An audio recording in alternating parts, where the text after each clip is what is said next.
Jai Gurudev children, Jai Gurudev to all. In the last video we have studied 22nd shloka from Bhaja Govindam.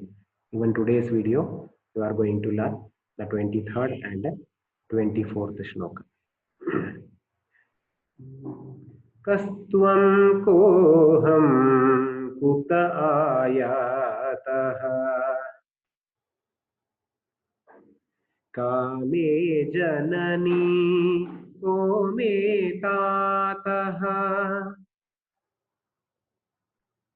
इति परिभावय सर्वमसारम् विश्वं त्यक्त्वा स्वप्नविचारम्. I repeat. कस्त्वं कोऽहं कुत आयातः कामे जननी को मे तातः इति परिभावय सर्वमसारम् विश्वं त्यक्त्वा स्वप्नविचारम्.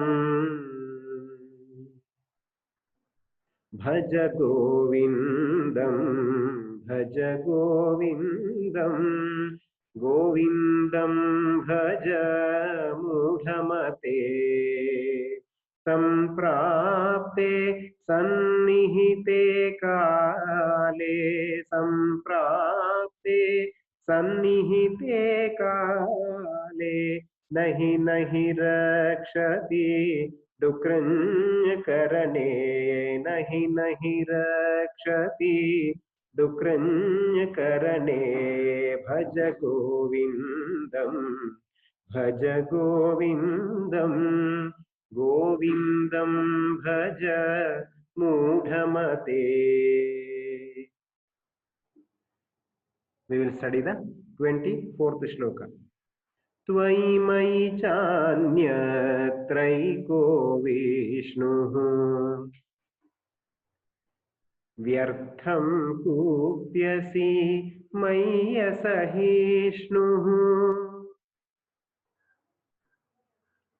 भवसमचित्तः सर्वत्र त्वम्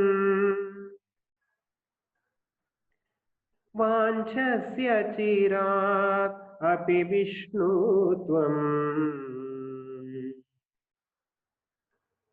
I repeat. त्वयि मयि चान्यत्रैको विष्णुः व्यर्थं कूप्यसि मय्यसहिष्णुः भवसमचित्तः सर्वत्र त्वम् वाञ्छस्य चिराद्यपि विष्णु त्वम्.